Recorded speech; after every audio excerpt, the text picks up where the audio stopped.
আহমাদুল্লাহ তুমি নবীকে ভালোবাসতে জানোনি, তাই তো তুমি মুনাফিক আমরা সুন্নি। আমরা মিলাদে পরে, আমরা কিয়াম করে, আমরা জুলুস করে বিরিয়ানি খাবো।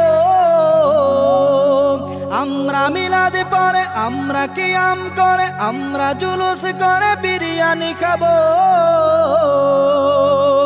তোমাদের হবে সুলকানি। তো ভালো কথা বুঝলাম, নবীর সামনে হালুয়া খায়, নবীর সামনে জিলাপি খায়, নবীর মহব্বতে লাইটিং করে, নবীর মহব্বতে জাল হাদিস বলে, নবীর মহব্বতে পাকিস্তানের তাহেশারে আইনা বাংলাদেশে ঘুরায়, আবার নামাজ বাদ দিয়া নামাজের টাইমে র্যালি করে, আবার বিশাল বিশাল কেক বানায় কাইটা আবার খায়ও, হ্যাপি বার্থডে টু ইউ বলে। নিজের চোখে আমি এটা দেখেছি, এক জায়গায় র্যালি দিচ্ছে, ওয়েলকাম ওয়েলকাম ইয়া রাসূলুল্লাহ, ওয়েলকাম ওয়েলকাম ইয়া নবী আল্লাহ, নাউযুবিল্লাহি মিন যালিক। তো একদিকে এই কাজগুলো করে, আর একদিকে নবীর ইজ্জত হেফাজতের জন্য যখন বাংলাদেশের মুসলমানরা শাপলা চত্বরে ছুটে যায়, একটা দল পিছনে বসে ফতোয়া দেয়, একটা দল পিছনে বসে হামলা করার চেষ্টা করে, বিভিন্নভাবে কথা দিয়ে আক্রমণ করে। যারা শহীদ হয় তাদের ব্যাপারে বলে নবীর বদদুয়া লেগেছে, যারা জেলে গিয়েছে তাদের ব্যাপারে বলে ইয়াজিদের প্রেতাত্মাদের উচিত শিক্ষা হয়েছে। তো জিলাপি খাওয়ার সময় তোরে খুঁজে পাওয়া যায় নবীর ইজ্জত হেফাজতের জন্য, যখন রাজপথে নামতে হয় তখন কেন তোরে খুঁজে পাওয়া যায় না? তাহলে কি এটাই বুঝে নিতে হয় এটা বন্ডামি ছাড়া কিচ্ছু না।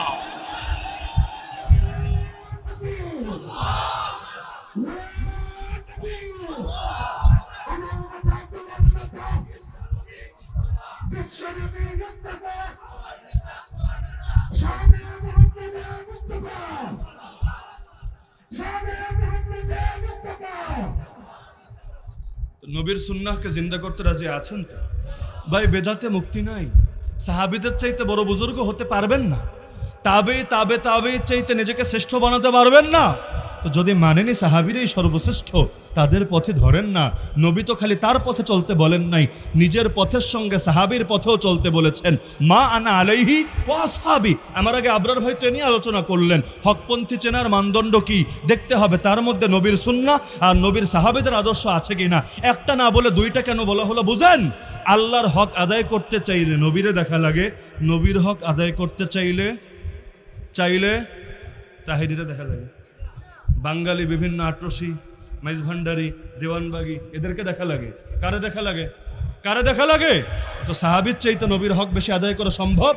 তো সাহাবীরা হ্যাপি বার্থডে টু ইউ পালন করেছেন, বলেন না?